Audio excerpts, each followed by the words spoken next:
انا اعطیناک الکوثر فصل لربک وانحر ان شانئک هو الابتر۔ اے نبی ہم نے آپ کو خیر کثیر عطا کیا۔ اس خیر کثیر میں یوں تو یہ کہ حوض کوثر وہ بھی اسی میں شامل ہے، لیکن یہ کہ اس پر آپ کو 25-30 قول مل جائیں گے۔ قرآن سب سے بڑا خیر کثیر ہے، بہت بڑا خیر کثیر۔ حکمت، ومن یؤت الحکمۃ فقد اوتی خیرا کثیرا، جس کو حکمت اور دانائی دے دی گئی اس کو تو خیر کثیر دے دیا گیا۔ تو ہم نے آپ کو وہ سب کچھ عطا کر دیا ہے اور بہتات کے ساتھ عطا کر دیا ہے، جو انسان کی انسانیت کے لیے، اس کے لیے یوں سمجھیے کہ ترہ امتیاز بن سکتا ہے۔ فصل لربک وانحر، پس اپنے رب کے لیے نماز پڑھا کیجئے اور نحر کیجئے، اونٹ قربان کیا کیجئے۔ یہ گویا کہ عید الاضحیٰ کا نقشہ آ گیا۔ فصل لربک، پہلے ہم نماز پڑھتے ہیں دوگانا عید الاضحیٰ، اور پھر جا کر ہم قربانی کرتے ہیں۔ وانحر ان شانئک هو الابتر، یقیناً آپ کا دشمن ہی ہے کہ جو دم کٹا ہو جائے گا۔ اس کا پس منظر یہ ہے کہ جب حضور کے ایک صاحبزادے بچپنی میں فوت ہو گئے تو کچھ جو کفار تھے مکے کے، انہوں نے بڑی خوشیاں منائی کہ ایک ہی بیٹا تھا، باقی تو ان کی بیٹیاں ہیں۔ آپ کو معلوم ہے کہ 4 بیٹیاں تھیں حضور کی صلی اللہ علیہ وسلم، لیکن یہ کہ بیٹا جو تھا وہ ایک ہی تھا، وہ اللہ نے اٹھا لیا۔ تو بڑے خوشیاں منائی گئیں کہ یہ تو اب دم کٹا جیسے ہوتا ہے، جس کا کوئی پیچھے نام نہ رہ جائے۔ بیٹیوں سے تو نام چلتا نہیں، نام تو چلتا ہے بیٹوں سے، تو اب ان کا تو کوئی تذکرہ ہی نہیں رہے گا۔ کوئی بات نہیں، جب تک یہ ہے آگے کوئی نام لینے والا نہیں۔ تو فرمایا کہ نہیں، ان کو تو کروڑوں بیٹے اللہ عطا کرے گا، کروڑوں اربوں بیٹے عطا کرے گا۔ ہاں اے نبی، آپ کا دشمن ضرور ہے کہ جس کا نام لیوا کوئی نہیں۔ پابندی، اس کے قوانین، قواعد و ضوابط کا پورا لحاظ رکھتے ہوئے یہ ہے فصل لربک، اپنے رب کے لیے نماز پڑھیے، وانحر، اور اونٹ جو ہے نحر کیجئے، اللہ کی راہ میں قربانی کرتے رہیے۔ اس دونوں الفاظ کو جوڑ کر ایک نتیجہ نکالا ہے بعض حضرات نے کہ اس سے مراد خاص طور پر بقرعید کی نماز اور اس کے بعد جو نحر کیا جاتا ہے، آ کر قربانی دی جاتی ہے، تو یہ اس سے مراد ہے۔ لیکن یہ بھی میں سمجھتا ہوں کہ صرف ایک ذوقی سی بات ہے، ورنہ جو پس منظر ہے بالکل ابتدائی زمانے کی یہ صورتیں ہیں۔ اس وقت نہ بقرعید تھی، البتہ یہ چیزیں موجود تھیں، نماز آپ کو دے دی گئی اسی وقت، اور ظاہر بات ہے کہ جب تک آپ مکے میں رہے یقیناً آپ ہر سال حج کرتے رہے۔ کیسے ممکن ہے کہ آپ حج نہ کرتے؟ جب اسی کعبے کا طواف کر رہے تھے جس میں 360 بت تھے، وہیں کھڑے ہو کر نماز پڑھتے تھے اور سجدہ کرتے تھے جہاں دائیں بائیں بت رکھے تھے، تو حج کے معاملے میں تو ایسی کوئی شے تھی بھی نہیں۔ مینا میں جانا ہے، عرفات میں جانا ہے، مزدلفہ میں، یا جو بھی ان کا باقی رہ گیا تھا، تو ہر سال آپ حج بھی کرتے ہوں گے، اور یقیناً بہت سے اونٹ آپ قربان بھی کرتے ہوں گے۔ آپ نے حجۃ الوداع میں 100 اونٹ نحر کیے ہیں، جن میں سے 63 اپنے دست مبارک سے نحر فرمایا، اور بقیہ 37 حضرت علی نے آپ کی طرف سے 100 اونٹ۔ تو اس سے اندازہ کیجئے کہ جو ابتدائی دور ہے، یہ صورتیں جب نازل ہو رہی، اس وقت تو حضور کی جو ہے مالی حالت بھی بہت اچھی تھی۔ حضرت خدیجہ متمول ترین خاتون عرب کی، وہ آپ کے حوالہ عقل میں تھی، اس اعتبار سے یقیناً اس وقت بھی آپ نحر کرتے ہوں گے۔ اور نحر جیسا کہ میں بیان کر چکا ہوں، اس دور میں غریبوں کو کھانا کھلانا، گوشت کا بانٹ دینا، وہ یہ در حقیقت ان کے ہاں سخاوت کا سب سے بڑا مظہر تھا۔ فصل لربک وانحر، تو اے نبی آپ کو شکرانے میں وہ سارا خیر کثیر جو آپ کو عطا ہوا ہے، اسی لیے دیکھیے وہ نماز تہجد جب آپ پڑھتے تھے اور اتنی طویل رکعتیں پڑھتے تھے کہ آپ کے پاؤں متورم ہو جاتے تھے، تو لوگوں نے کہا حضور آپ اپنے اوپر اتنا تشدد کیوں کر رہے ہیں؟ آپ پہ تو اول تو کوئی گناہ ہے نہیں، کوئی آپ کے مقام کے اعتبار سے اگر کسی شے کو کہا جائے کہ کوئی فروگزاشت ہے تو اللہ تعالیٰ اس کی بھی معافی کا اعلان کر چکا، تو پھر آپ کیوں مشقت جھیلتے ہیں؟ تو جواب آپ کا کیا تھا؟ افلا اکون عبدا شکورا، تو کیا میں اپنے رب کا ایک شکر گزار بندہ نہ بنوں؟ میری یہ نماز شکرانے کی نماز ہے، میں اپنے رب کا شکر ادا کر رہا ہوں، اس نے جو مجھے خیر کثیر عطا فرمایا۔ اب جس درجے کا وہ خیر کثیر ہے اسی درجے کا شکر مجھے اپنی امکانی حد تک ادا کرنا ہے۔ تو فصل لربک وانحر یہاں شکرانے کے طور پر ہے، انا اعطیناک الکوثر فصل لربک وانحر ان شانئک هو الابتر، یقیناً جو آپ کا دشمن ہے وہی ابتر ہے۔ اس ابتر کے لفظ کی مجھے وضاحت کرنی ہوگی۔ شنا، شین، نون اور حمزہ آتا دشمنی کے لیے۔ وَلَا يَجْرِمَنَّكُمْ شَنَآنُ قَوْمٍ عَلَىٰ أَلَّا تَعْدِلُوا اعْدِلُوا هُوَ أَقْرَبُ لِلتَّقْوَىٰ، دشمنی کسی قوم کی تمہیں آمادہ نہ کر دے کہ تم عدل سے راستہ جو ہے اپنا بدل لو، اور دستکش ہو جاؤ، عدل پر رہو، چاہے تمہارا دشمن ہے اس کے ساتھ بھی انصاف کرو۔ تو یہ شان یہ ہے، اس کے معنی دشمن، ان شانیہ کا ہو الابتر، یقیناً آپ کا دشمن ہی ابتر ہے۔ ابتر کے معنی کیا ہے؟ با تا را کا مادہ آتا ہے بطر، کسی شے سے کٹ جانا، خاص طور پر ایک درخت ہے، اس کی شاخ کٹ گئی، علیحدہ ہو گئی، شاخ بریدہ، ظاہر بات ہے اب اس کے لیے زندگی نہیں ہے، جب تک درخت سے جڑی ہوئی تھی اس کے لیے تر و تازگی تھی، وہ بڑھے گی، اس پر پھل بھی آتا اگر وہ آم کا درخت تھا، اب جب کٹ گئی تو اب وہ سوکھے گی، ختم ہو جائے گی، اس کے لیے کوئی تر و تازگی نہیں ہے، اس کا کوئی شاندار مستقبل نہیں ہے۔ تو یہ کسی شے سے کٹ جانا، اسی معنی میں قوم سے کٹ جانا، علیحدہ ہو جانا، تنہا رہ جانا، لا تجعلنی فردن، مجھے اکیلا نہ بنا دے، تو یہ جو آتا ہے کہ میں اکیلا نہ رہ جاؤں، اس کے لیے بھی یہ لفظ آتا ہے۔ اور پھر جس کا ذکر یا جس کا سلسلہ منقطع ہو جائے، جس کے ہاں اولاد نہ ہو، اب نام اس کا کہاں رہے گا، ختم ہو جائے گا، اولاد نہیں ہے وہ بھی ابتر ہے، گویا کہ اس کا ذکر باقی رکھنے والا کوئی نہیں رہا، اس کا نام نہیں رہے گا دنیا میں، اس لیے کہ اولاد نہیں، خاص طور پر اولاد نرینہ۔ اسی طریقے سے جس جانور کی، جس چوپائے کی دم کٹی ہوئی ہے اسے ابتر کہتے تھے، دم کٹا، اس لیے کہ یہاں بھی کوئی شے کٹی ہوئی ہے اس کے جسم سے۔ تو یہ مختلف الفاظ ہیں، یہ معنی ہے اس لفظ کے ابتر کے۔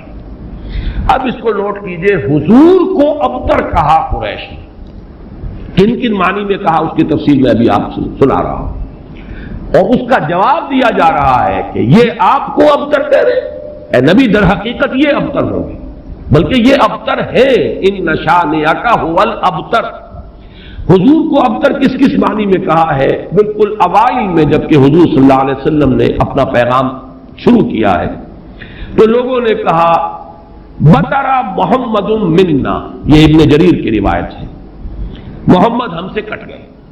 ہمارا اپنا ایک طریقہ تھا، ہماری تہذیب، ہمارا تمدن، ہماری روایات، ہمارا مذہب، ہمارے عقائد، اب محمد ہم سے کٹ گئے تو اس کا مطلب یہ ہے کہ یہ شاخ سوکھ جائے گی۔ یہ اگر جمعیت کے ساتھ رہتے، پوری اپنی قوم کے ساتھ رہتے تو ان کے لیے بھی شاندار مستقبل تھا، اب ان کا مستقبل بہت تاریک ہے۔ یہ بالکل ایسی بات ہے جیسے واصل بن عطا،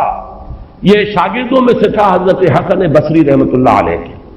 وہ تابعین میں سے ہے، ان کا شاگرد اور بڑا ذہین شاگرد، لیکن اس نے مسئلہ تقدیر پر، جبر و قدر پر بحثیں شروع کی، تو جب اس طرح کی باتیں اس نے کہی کہ جو اہل سنت کے شایان شان نہیں،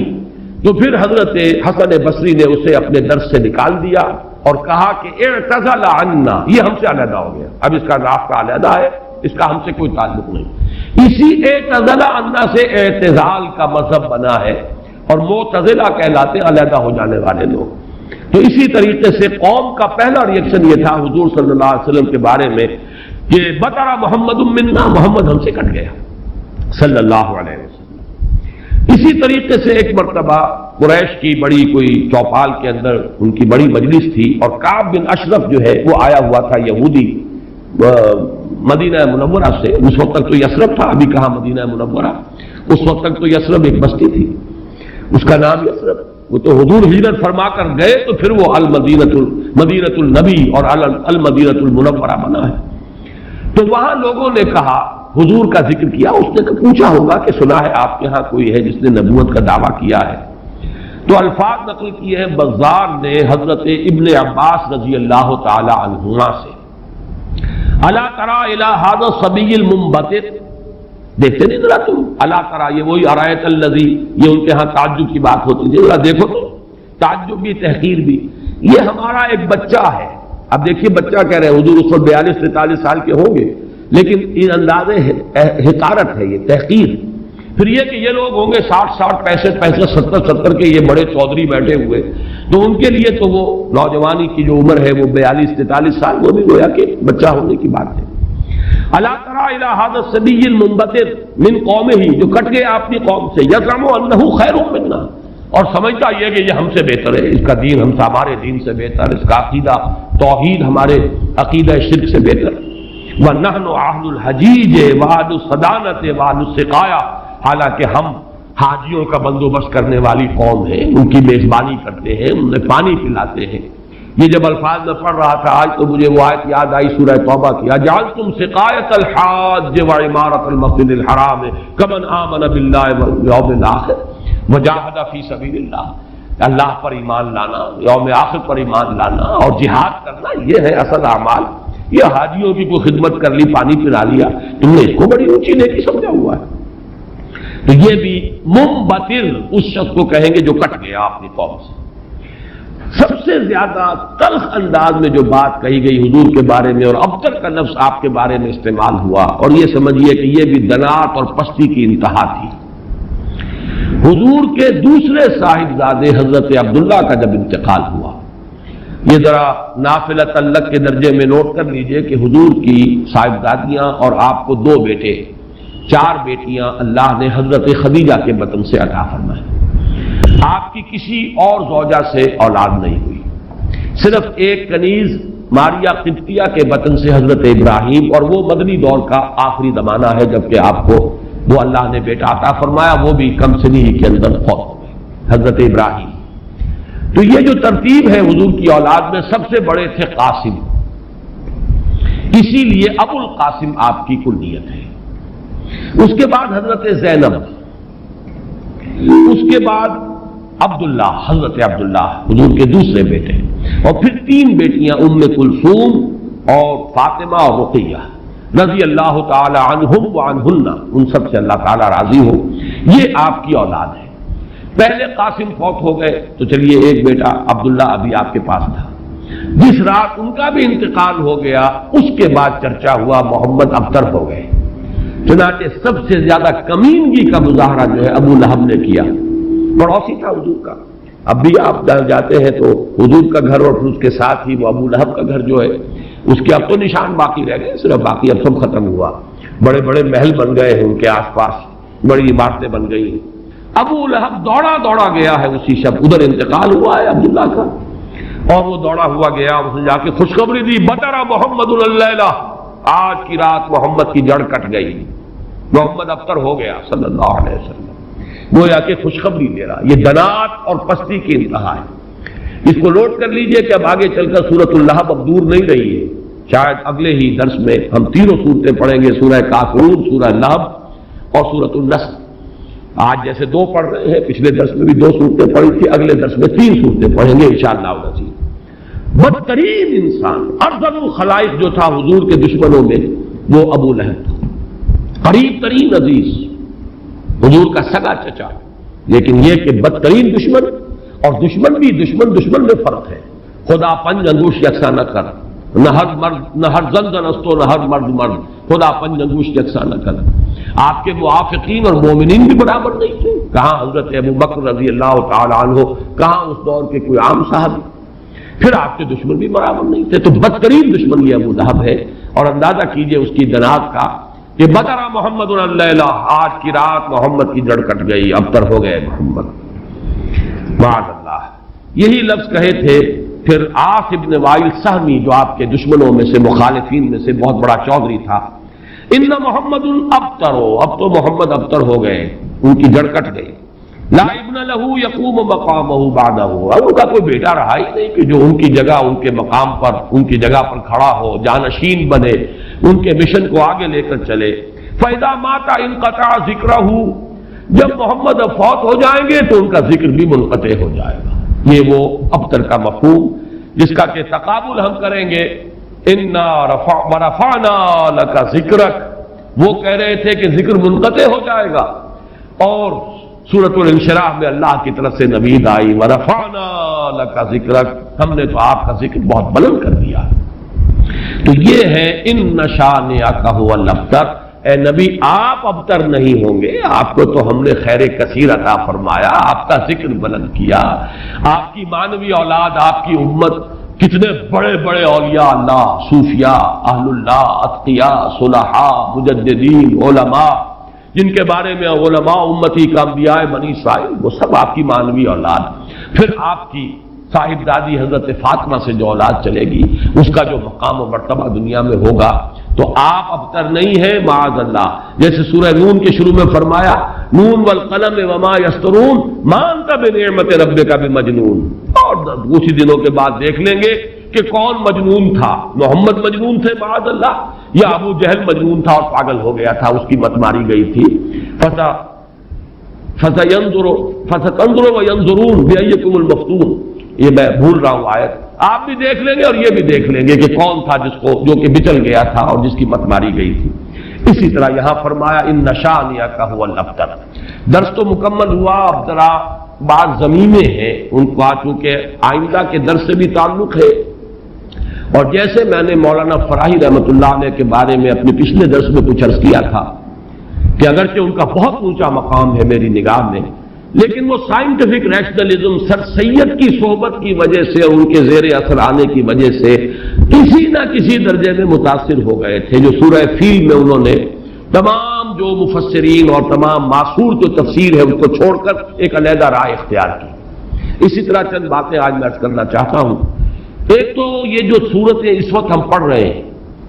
ان میں سے تقریباً تمام صورتوں کے بارے میں مکی اور مدنی ہونے کا اختلاف موجود ہے، حالانکہ اکثر و بیشتر کے نزدیک اجماع امت اور اجماع مفسرین کے نزدیک یہ ساری صورتیں جو ابھی تک ہم نے پڑھی ہیں یہ مکی ہے، لیکن مدنی کی روایات بھی موجود ہیں۔ خاص طور پر اس سورہ مبارکہ کے بارے میں تو ایک ایسی روایت ہے جو مسلم شریف میں بھی ہے، مسند احمد میں بھی ہے، سنن ابی داؤد میں بھی ہے، سنن نسائی میں بھی ہے، اور حضرت انس رضی اللہ تعالی عنہ سے مروی ہے۔ حضرت انس حضور کے خادم خاص رہے مدنی دور میں۔ اب ظاہر بات ہے وہ واقعہ بیان کر رہے ہیں۔ وہ کہتے ہیں کہ ایک روز حضور ہمارے مابین تشریف فرما تھے اور کچھ گفتگو ہو رہی تھی، اچانک کچھ آپ کو ایک خاص اون کی سی کیفیت آپ پر طاری ہوئی، یعنی آپ نے آنکھیں بند کی اور اس کے بعد آپ نے آنکھیں کھولی تو آپ کے چہرے پر مسکراہٹ تھی، تبسم تھا۔ آپ نے پوچھا کس بات پر؟ آپ نے فرمایا کہ مجھ پر سورت نازل ہوئی ہے، اور پھر بسم اللہ پڑھ کر آپ نے انا اعطیناک الکوثر فصل لربک وانحر ان شانئک هو الابتر یہ سورہ مبارکہ سنائی۔ اب یہ روایت اتنی قوی ہے کہ اس کی بنا پر کچھ حضرات کی رائے ہے، اکرمہ اور مجاہد اور قتادہ،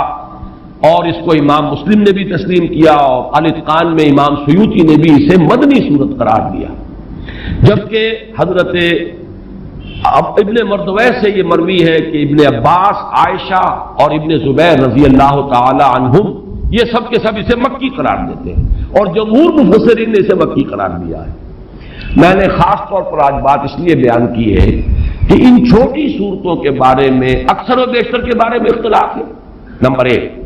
نمبر دو یہ کہ اصل میں اس میں جو تعویل ہو جاتی ہے، اور بہت سی صورتوں کے بارے میں کہا گیا یہ 2 دفعہ نازل ہوئی، سورہ اخلاص مکے میں بھی نازل ہوئی، مدینے میں بھی نازل ہوئی، فلاں سورت مکے میں بھی نازل ہوئی، مدینے میں بھی نازل ہوئی۔ یہ دو دفعہ کے نزول کا مطلب کیا ہے؟ ہوتا یہ تھا کہ قرآن مجید ظاہر بات ہے کہ اس طریقے سے مصحف کی شکل میں تو موجود تھا ہی نہیں، کسی کچھ صورتیں یاد ہیں، کسی کو کچھ صورتیں یاد ہیں، ابھی پورا قرآن نازل بھی نہیں ہوا۔ یہ تو یوں سمجھیے کہ مدنی کے دور کے بھی انتہا پر جا کر پورا قرآن بنے گا، تو وہ اتنا چرچا نہیں تھا لوگوں کے مابین۔ اور وہ صورتیں کہ جو مکی دور میں نازل ہوئی تھی، جب وہ حالات و واقعات ایسے ہوتے تھے مدنی دور میں بھی کہ جن پر ان صورتوں کے مضامین کا انطباق ہوتا تھا، تو حضور اس وقت جب پڑھتے تھے تو لوگ یہ سمجھتے تھے یہ ابھی نازل ہوئی، حالانکہ وہ اصل میں مکے کے دور میں نازل ہو چکی۔ لیکن یہ کہ جیسے کہ انطباق ایسا ہو جاتا ہے، وہ واقعہ بہت ہی مشہور ہے کہ سورہ آل عمران میں وہ آیت موجود ہے وما محمد الا رسول قد خلت من قبلہ الرسل افإن مات أو قتل انقلبتم على أعقابكم۔ لیکن جب حضور کا انتقال ہوا ہے اور حضرت عمر پر ایک جذباتی کیفیت طاری ہوئی اور تلوار کھینچ کر آپ بیٹھ گئے کہ جو کہے گا کہ محمد کا انتقال ہو گیا اس کی گردن اڑا دوں گا۔ پھر قرآن حکیم نے بھی سورہ آل عمران کے آخری رکوع میں ذکر کو سب سے پہلے اور سب سے اہم عامل کی حیثیت سے شمار کیا، چنانچہ اس کی پہلی آیت جو ہے سورہ آل عمران کے آخری رکوع کی، اس میں تو وہی مضمون جو میں بیان کر چکا وہ آیا ہے ان فی خلق السماوات والارض واختلاف اللیل والنہار لآیات لأولی الالباب، یقیناً آسمانوں اور زمین کی تخلیق میں اور دن اور رات کے الٹ پھیر میں نشانیاں ہیں ہوش مندوں کے لیے۔ ان کے ذریعے سے انسانی شعور کے اندر وہ معرفت رب اجاگر ہوگی، وہ پہلا مرحلہ اس نے طے کر لیا، وہ ڈورمنٹ معرفت اب ایکٹیویٹ ہو گئی، اب مزید فکر کا مرحلہ ہے جو اگلی آیت میں آیا ہے، الذین یذکرون اللہ قیاما وقعودا وعلی جنوبہم ویتفکرون فی خلق السماوات والارض ربنا ما خلقت ھذا باطلا سبحانک فقنا عذاب النار۔ یعنی تفکر جو ہے ویتفکرون فی خلق السماوات والارض، وہ تفکر کرتے ہیں، غور و فکر کرتے ہیں آسمان اور زمین کی تخلیق میں، لیکن اس تفکر کے ساتھ لازماً ذکر، اور ذکر مدام، ذکر بھی وہ کہ جو مستقل ہو، ہر حالت میں ہو۔ الذین یذکرون اللہ قیاما وقعودا وعلی جنوبہم، وہ لوگ کہ جو اللہ کو یاد رکھتے ہیں، اللہ کا ذکر کرتے ہیں، کھڑے ہوئے بھی، بیٹھے ہوئے بھی، اور اپنے پہلوؤں کے بل یعنی لیٹے ہوئے بھی۔ اب ان تین کے سوا تو کوئی پوزیشن انسان کی نہیں ہے، اسی کا نام ہے دوام ذکر۔ اور اس کے ساتھ اگر وہ تفکر کرتے ہیں تو ان کا فکر اگلی منزل تک پہنچتا ہے۔ تو پہلی شے تھی فکر انسانی کی صحیح رخ پر مزید پیش قدمی اور پیش رفت، اور اس کے لیے لازم ہے ذکر و فکر کا امتزاج۔ دوسری چیز کو لیجئے عمل کی درستی۔ اس عمل کی درستی کے لیے اللہ تعالی کے ساتھ ایک گہرے تعلق کی ضرورت ہے، اس لیے کہ صبر کی بحث میں یہ مضامین شاید آپ کے سامنے آ گئے ہو کہ صبر، جہاں مصیبت پر صبر ہوتا ہے، تکلیف پر صبر ہوتا ہے، اللہ کے احکام پر جمنا یہ بھی صبر ہے، نفس کی خواہشات کی باغ کو تھام کر رکھنا، کھینچ کر رکھنا یہ بھی صبر ہے، اور استقامت کسی شے پر قائم رہنا یہ بھی صبر ہے۔ تو عمل صحیح پر استقامت کے لیے وَاصْبِرْ وَمَا صَبْرُكَ إِلَّا بِاللَّهِ، اس صبر کی سب سے اہم جو بنیاد ہے، اس کا جو سب سے بڑا ذریعہ ہے، اس کا جو سب سے بڑا سہارا ہے، وَمَا صَبْرُكَ إِلَّا بِاللَّهِ، اس کے لیے ضرورت ہے ایک گہرے تعلق کی کہ اللہ کے ساتھ ایک ایسا تعلق برقرار رہے جو نہ صرف گہرا ہو بلکہ دائم و قائم، مسلسل۔ ذرا ذہول ہوگا تعلق مع اللہ میں، ذرا کمی آئے گی، شیطان کا وار کاری ہو جائے گا۔ اسی کو حضور نے حدیث میں یوں تعبیر کیا ہے تمثیلاً کہ جو دل اللہ کی یاد سے غافل ہے، اس پر فارسی کا وہ مقولہ بھی ہے کہ خانہ خالی را دیو میں گیرت، گھر خالی رہے تو جنات اس پر دیو جو ہے آ کر قبضہ جما لیتے ہیں۔ تو خانہ قلب جو ہے اگر یاد خدا بندی سے خالی ہو گیا تو شیطان ابلیس لعین اپنی تھوتنی ٹکا دیتا ہے۔ یہ لفظ آتا ہے سور کے منہ کے لیے تھوتنی، جس طرح اس کا نکلا ہوا سا منہ ہوتا ہے آگے، تو یہ لفظ استعمال کیا گیا کہ وہ اپنی تھوتنی انسان کے دل پر جما کر اور پھوکے مارنی شروع کر دیتا ہے۔ تو شیطان کو موقع ہی تب ملتا ہے جب انسان کے تعلق مع اللہ کے اندر کمی ہو، وہ خانہ بالکل خالی ہو گیا ہو یا اتنا ضعیف ہو گیا ہو کہ کل عدم ہو جائے، گویا کہ نہیں۔ تیسری چیز کی طرف آئیے، روحانی ترقی۔ روحانی ترقی کے لیے میں ایک اصطلاح کے سامنے لا رہا ہوں، اس سے مراد کیا ہے؟ روحانی ترقی کے لیے ہماری دینی اصطلاح ہے تقرب الی اللہ، اللہ سے قریب تر ہوتے چلے جانا۔ اس پر میرا ایک کتابچہ بھی ہے، تقرب الی اللہ کے دو مدارج، دو درجے، جو در حقیقت ایک حدیث نبوی علیہ الصلوۃ والسلام ہی پر مبنی ہے کہ حضور نے ایک درجہ قرار دیا ہے تقرب بالفرائض، فرائض کے ذریعے سے انسان اللہ کا قرب حاصل، ایک ہے تقرب بالنوافل، نوافل کے ذریعے سے اللہ کا قرب حاصل کرے۔ ان میں کیا نسبت و تناسب ہے، اہمیت کے اعتبار سے کون بڑھ کر ہے، بلندی کے اعتبار سے کون بڑھ کر ہے، یہ تمام مسائل میں نے اپنی اس تقریر میں بیان کیے تھے جو اس کتاب میں شائع ہوئی ہے۔ اس وقت میں اس کی تفصیل میں نہیں جا رہا، صرف یہ تذکرہ اس لیے کر رہا ہوں کہ جن کو بھی خواہش ہو جائے وہ اس کا مطالعہ کرے۔ ہماری اس وقت کی گفتگو سے وہ کتابچہ اس جگہ پر منسلک ہوگا۔ تو تقرب الی اللہ، یہ تقرب کوئی فزیکل فینومینن نہیں ہے، جسمانی یا مادی مسئلہ نہیں ہے۔ اللہ سے قرب یہ نہیں ہے کہ کوئی کروڑوں میل کا فاصلہ ہے، اب ہمیں کوئی رسی پر چڑھنا ہے اوپر بڑی محنت اور مشقت سے، فصل تو ہے ہی نہیں، فاصلہ ہے ہی نہیں، بعد ہے ہی نہیں۔ نحن اقرب الیہ من حبل الورید، ہم تو انسان سے اس کی شہرگ سے بھی زیادہ قریب۔ ہوا معکم اینما کنتم، وہ تو تمہارے ساتھ ہی ہوتا ہے جہاں کہیں بھی تم ہو، بس صرف یہ کہ تمہاری توجہ نہیں ہوتی، تم اور چیزوں میں مشغول و مصروف رہتے ہو، تم ہماری طرف دھیان ہی نہیں دیتے، تم ہماری طرف متوجہ ہی نہیں ہوتے۔ ہم تو مائل بے کرم ہے، کوئی سائل ہی نہیں، راہ دکھلائیں کسے رہنم منزل ہی نہیں۔ انسان جب متوجہ ہو جاتا ہے اور بڑھتا ہے، آگے پیش قدمی کرتا ہے روحانی اعتبار سے، تو یہ ہے در حقیقت تقرب اللہ، اور اسی کو ہم کہیں گے روحانی ترقی۔ اب ان تین چیزوں کو اگر آپ نے ذہن میں جما لیا، پھر میری بات کی ترتیب اس کو ذہن میں قائم کیجئے۔ ہم چلے کہاں سے؟ کہ دین کے ساتھ اصل مناسبت فلسفے کی نہیں، حکمت کی۔ نمبر 2، حکمت قرآنی کا پہلا اور اہم ترین اور بنیادی مسئلہ معرفت رب کا حصول ہے۔ اس کا نتیجہ شکر خدا بندی، اس کا ذریعہ آیات آفاقی، آیات انفسی، اور سب سے بڑھ کر آیات قرآنیہ ہے، جو الذکر ہے، جو تذکرہ ہے، جو ذکرہ ہے۔ لیکن اس پہلے مرحلے کو اگر کوئی انسان بفضل ہی تعالی، اللہ کے فضل و کرم سے طے کر لے، اب اس کے سامنے تین مسئلے ہیں۔ فکر کی مزید پیش رفت، مزید پیش قدمی صحیح رخ پر، اس کے لیے ذکر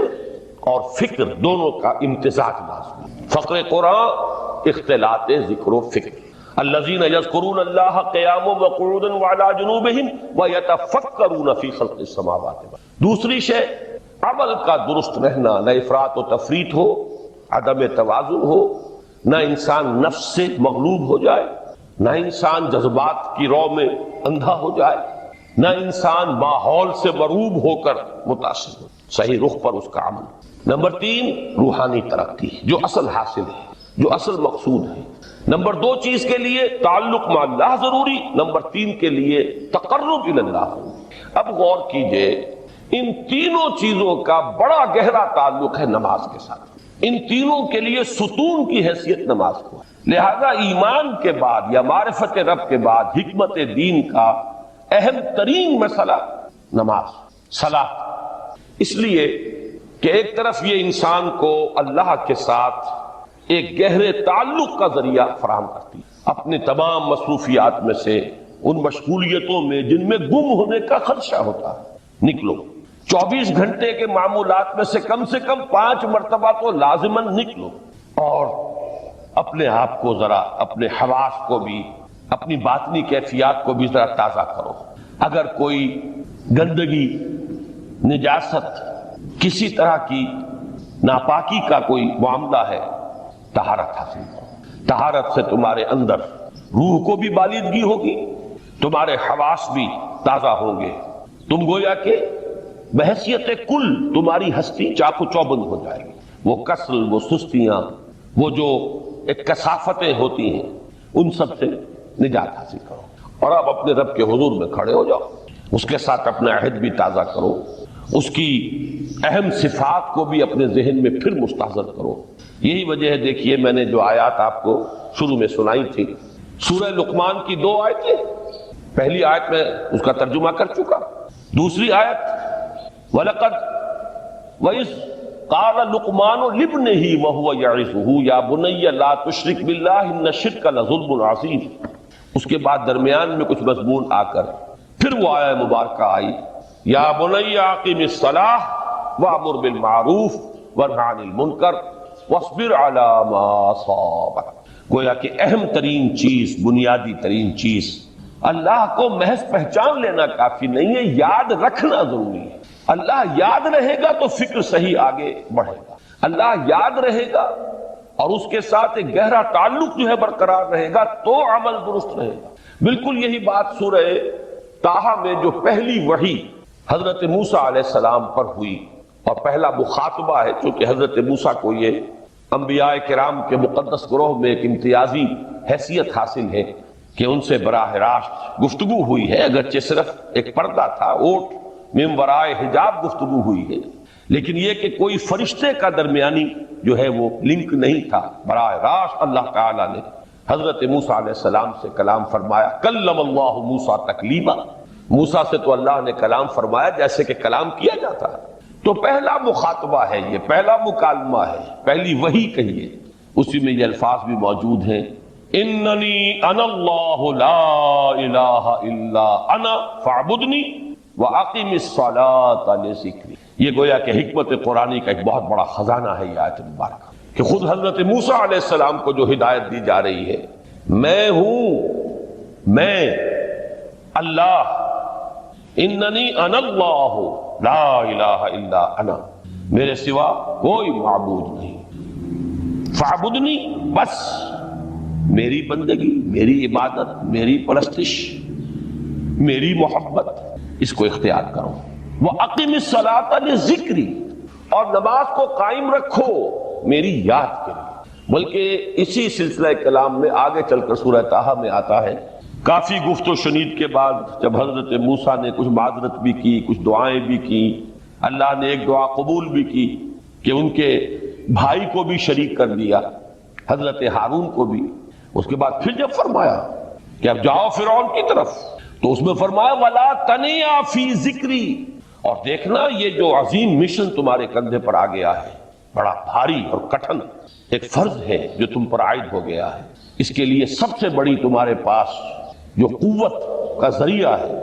وہ نماز ہے۔ فَلَا تَنِيَا عَنْ ذِكْرِي، میری یاد میں کبھی غفلت نہ کرنا، اس میں کبھی کوئی کمی نہ آنے دینا۔ جیسا کہ میں نے عرض کیا تھا کہ جیسے ہی وہ تعلق جو ہے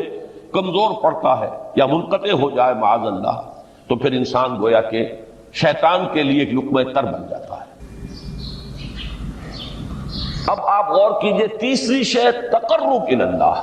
اس کے حوالے سے بھی جو فرائض اور نوافل کی بات ہے اس کو اس وقت ذہن سے نکال کر یہ سمجھیے کہ اس میں نماز کا کیا مقام ہے، اس لیے کہ نماز فرض بھی ہے، نماز نفل بھی ہے، وہ تو ان دونوں میں شریک ہو جائے۔ اب اس کو لفظ صلاۃ کے حوالے سے آپ ان دونوں چیزوں کو سمجھیے۔ صاد لام واو یا یہ چونکہ حروف علت ایک دوسرے سے بدلتے رہتے ہیں، یہ جو مادہ ہے اس کی جو خالص لغوی اصل ہے، جو خالص عربی زبان میں اس کا بنیادی مفہوم ہے، وہ آگ جلانا یا آگ تاپنا یا آگ سینکنا، حرارت حاصل کرنا۔ لہذا بار بار آتا ہے جہنم کے ذکر میں اسلوہا، اب جلو اس میں، تاپو اس کو، یہ سینکے گی تمہیں۔ بلکہ تفتلون کا لفظ آیا ہے حضرت موسیٰ کے کلام میں، جب وہ گئے تھے کوہ طور پر، جب پہنچ گئے تو تھے آگ تک کی تلاش میں، لعلکم تفتلون، تو اپنے اہل خانہ سے یہی کہا تھا کہ مجھے کہیں وہ روشنی نظر آ رہی ہے، غالباً کوئی وہاں سے آگ مل سکے گی، ورنہ یہ کہ کوئی رہنمائی کو رستہ مجھے مل سکے گا، میں وہ آگ لے آؤں گا، کوئی چنگاری وہاں سے لے آؤں، لعلکم تفتلون، تاکہ تم، اب یہ اصطلاح در حقیقت باب افتعال ہے، اور یہ تے یہاں پر توئے کی شکل اختیار کر گئی، تا نے توبن کی صورت اختیار کی صاد کی وجہ سے۔ بہرحال اس کا سب سے بنیادی مفہوم جو ہے وہ ہے تاپنا، سکائی حاصل کرنا، حرارت۔ اس کے حوالے سے سمجھ لیجئے کہ سب سے بنیادی تعلق اس کا جو ہے وہ روح کے ساتھ ہے۔ روح میں محبت خداوندی کی آگ اگر ٹھنڈی پڑ گئی ہو، اگر محبت خداوندی کی حرارت میں کمی ہو رہی ہو، تو اس کو اثر نو، جس کو کہ میں آج سوچ رہا تھا تو ایک لفظ ذہن میں آیا کہ جیسے بیٹری اس کو ریچارج کیا جاتا ہے، اسی طریقے سے روح کے اندر محبت خداوندی کی اس حرارت کو اثر نو تازہ کرنا، یہ ہے در حقیقت نماز کا اصل مفہوم۔ اس لیے کہ اس لفظ کا بنیادی مفہوم، اصل لغوی مفہوم تو یہ، اگرچہ اس کا سب سے زیادہ کثرت سے جو استعمال ہوتا ہے، اور لفظ صلاۃ جس سے در حقیقت جس تصور پر مبنی ہے وہ ہے اقدام، کسی کی طرف متوجہ ہونا اور پھر دعا۔ صلاۃ کا سب سے قریبی مفہوم لفظی جب بیان کیا جائے گا، اس سے مراد، اس کے معنی، تو دعا اس میں اہم ترین، کسی کی طرف توجہ کرنا، مناجات کرنا، گفتگو کرنا، مخاطبہ، مکالمہ، دعا، یہ در حقیقت صلاۃ کا سب سے بڑا اصطلاحی مفہوم ہے۔ لیکن جو اس کا مادہ ہے صاد لام واو یا صاد لام یا، اس کا اصل مفہوم جو ہے وہ تاپنا، حرارت حاصل کرنا۔ تو ان دونوں کے حوالے سے عرض کر رہا ہوں، وہ تاپنا اور حرارت حاصل کرنا وہ ہے روح کے اعتبار سے۔ وہ جو کہا اقبال نے کہ بجھی عشق کی آگ اندھیر ہے، مسلمان نہیں راہ کا ڈھیر۔ یہ عشق کی آگ جب بجھ جاتی ہے، در حقیقت یہی تو انسان کی روحانی موت ہے۔ جب یہ نہ رہے تو چاہے منطق میں بہت انسان ماہر ہو، مجھے اقبال کا ایک شعر یاد آیا ہے، تقابل کرتے ہوئے ایک انسان محکوم اور ایک انسان حر، آزاد انسان، ان کی نفسیات میں جو بنیادی فرق علامہ اقبال نے مختلف مواقع پر بیان کیے ہیں، محکوم ہے بیگانہ اخلاص و مروت، ہر چند کے منطق کی دلیلوں میں ہے چالاک، تو منطق کی دلیلوں میں انسان چالاک ہو جائے اور وہ لغت ہائے حجازی کا وہ ایک خزانہ بن جائے، اسے تمام الفاظ کے معنی یاد ہو، وہ بڑے مسائل فقہ کے اسے ازبر ہو، جزیات بے انتہا جزیات جو ہے وہ مستحضر ہو، فلسفے کے بڑے بڑے مسئلے اس نے حل کر لیے ہوں، لیکن اگر روح میں وہ اللہ کی محبت کی آگ نہیں ہے، وہ تپش نہیں، بجھی عشق کی آگ اندھیر ہے مسلمان نہیں راکھ کا ڈھیر۔ اسی کے حوالے سے آج مجھے یاد آیا تھا کہ وہ جو بڑی سادہ سی ایک نظم ہے، اللہ تعالیٰ سے دعا یا رب دل مسلم کو وہ زندہ تمنا دے، اس میں بھی جو الفاظ آئے ہیں جو روح کو گرما دے اور قلب کو تڑپا دے، یہ ہے اصل جو مقصود ہے نماز کا۔ اور یہی وہ چیز ہے جیسا کہ میں نے عرض کیا تھا کہ نگاہوں سے اوجھل، یہ پہلو سامنے ہے ہی نہیں، دوسرا پہلو سامنے ہے اور وہ بھی میرے نزدیک بہت اہم ہے، بہت بنیادی ہے، اس میں کوئی شک نہیں، لیکن یہ ہے بلند ترین منزل کہ تقرب الی اللہ، اس کے لیے در حقیقت یہ کس لیے درکار ہے؟ روح کے اندر عشق کی حرارت اور گرمی تازہ ہو جائے۔ بسا اوقات یہ اندر دب جاتی ہے، جیسے انگارہ ہوتا ہے آگ کا، اس کے اوپر خاک اور راکھ آ جاتی ہے، اندر کچھ ہوتی ہے، آگ دبی ہوئی سمجھ، آگ بجھی ہوئی نہ جان، اس دبی ہوئی آگ کو پھر ایک شعلہ بنانا، پھر اس کے اندر ایک حیات تازہ پیدا کرنا، یہ ہے نماز کا اہم ترین اور بلند ترین مقصد۔ لیکن اس کے ساتھ ہی اس نماز میں ذکر ہونا، اس کا یہ ذکر ہے، اور ذکر کی جب میں فہرست بیان کیا کرتا ہوں بہت سے حضرات کے سامنے ہوگا کہ ذکر کا در حقیقت مفہوم ہے استحضار اللہ فی القلب۔ ہمارے ہاں غلطی سے جو ذرائع ذکر ہے انہیں ذکر قرار دے دیا گیا ہے، نماز ذکر نہیں ہے، نماز ذکر کا ذریعہ ہے۔ اقیم الصلاۃ لذکری، نماز قائم کرو میرے ذکر کے لیے، یہ اللہ اللہ کہنا یا ادعیہ معصورہ جو حضور صلی اللہ علیہ وسلم کی مصنون دعائیں ہیں، انہیں اپنے تمام معمولات دنیاوی کے ساتھ ساتھ ان دعاؤں کو بھی انسان پڑھتا رہے، اللہ سے دعا کرتا رہے، یہ تمام ذرائع ذکر ہیں۔ سبحان اللہ الحمدللہ الحمدللہ، اس کا آپ ورد کیجئے، یہ بھی ذریعہ ذکر ہے۔ حقیقت میں ذکر ہے استحضار اللہ فی القلب، اللہ کو دل میں لے آنا، اللہ کو دل میں حاضر کر لینا، اصل میں تو ترجمہ ہوگا، لیکن حاضر جاننا، یہ کیفیت جو ہے انسان کو حاصل ہو جائے۔ اب اس کے حوالے سے ذرا بات سمجھیے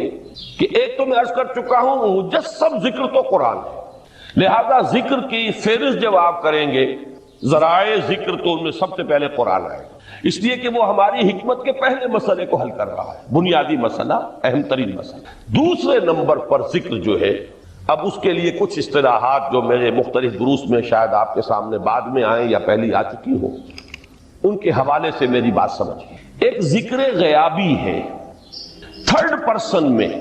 صیغہ غائب میں اللہ کی یاد کرنا، اللہ اکبر اللہ اکبر اللہ اکبر۔ ابھی اللہ اکبر جو ہے یہ جملہ اسمیہ خبریہ ہے، ایک حقیقت کی تکرار آپ کر رہے ہیں، اللہ سب سے بڑا ہے، اللہ سب سے بڑا ہے، سبحان اللہ سبحان اللہ سبحان اللہ۔ یہ در حقیقت ذکر غیابی ہے کہ آپ اس میں مخاطب نہیں ہیں اللہ سے، ایک ذکر خطابی کہیں یا ذکر حضوری کہیں جس میں مکالمہ ہوتا ہے، جس میں گفتگو ہوتی ہے۔ تو نماز در حقیقت ذکر حضوری اور ذکر خطابی کی بلند ترین شکل ہے۔ اس لیے میں نے عرض کیا تھا کہ نماز کے لفظ یا صلاۃ کے لفظ یہ اصطلاحی معنی جو اکثر و بیشتر کیے جاتے ہیں وہ ہے دعا، اور دعا میں ہوتا کیا ہے؟ مکالمہ ہے، مخاطب، اے اللہ، اے میرے رب، اے پروردگار۔ پھر یہ کہ اس میں اقدام اور کسی کی طرف متوجہ ہونا، یہی وجہ ہے